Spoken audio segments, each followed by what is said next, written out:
Arestado ang 5 sospek habang nabuwag naman ang isang drug den sa isinagawang entrapment operation ng Sultan Kudarat MPS sa Sitio Lumambas, Barangay Limbo, Sultan Kudarat, Maguindanao del Norte. Nito lamang ikalima ng Hunyo taong kasalukuyan.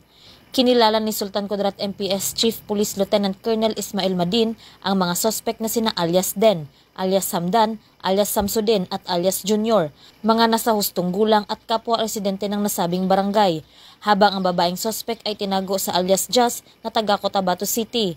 Ayon sa ulat, bandang alas 8 ng gabi, nang ikasang entrapment operation sa pinagsanib puwersa ng mga tauhan ng Sultan Kudarat MPS, katuwang ang 61st Company ng 6th Mechanized Battalion Philippine Army, matapos makatanggap ng tawag mula sa isang concerned citizen tungkol umano sa isang drug den sa naturang lugar.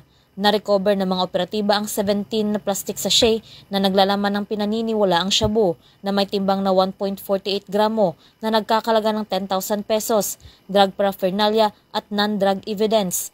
Ang naturang mga sospek ay mahaharap sa kasong paglabag sa Republic Act 9165 o ang Comprehensive Dangerous Drugs Act of 2002 na isasampa laban sa mga ito.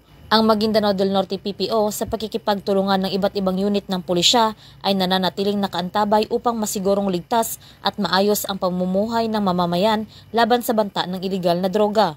Mula rito sa riyon ng Bangsamoro, ako ang inyong PNN correspondent, Patrolwoman Julian Alibo, alagad ng batas, tagataguyod ng Balitang Pulis.